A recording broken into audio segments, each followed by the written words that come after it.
ফকির হিসেবে আপনার দরবারে হাজিরা দেওয়ার জন্য মাত্র 2টা কাপড় পরে আপনার দরবারে চলে আসছে। এই জন্যই ওখানে তালবিয়া করা হয়, লাব্বাইক আল্লাহুম্মা লাব্বাইক লাব্বাইক লা শারীকা লাক লাব্বাইক ইন্নাল হামদা ওয়ান নি'মাতা লাক ওয়াল মুলক লা শারীকা লাক। বারবার হাজিরা দেওয়া হয়, লাব্বাইক আমরা উপস্থিত হয়েছি আপনার কাছে, আপনার দরবারে, আপনার চরণে হাজিরা দেওয়ার জন্য উপস্থিত হয়েছি। এই জন্য আল্লাহ ওয়ালা বলেন, ইয়া ইলাহি তু মেরা মাবুদ হে, ইয়া ইলাহি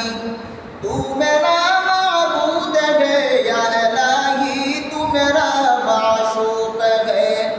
ইয়া ইলাহি মুঝে সে মুঝকো दूर कर, या इलाही मुझे से मुझको दूर कर,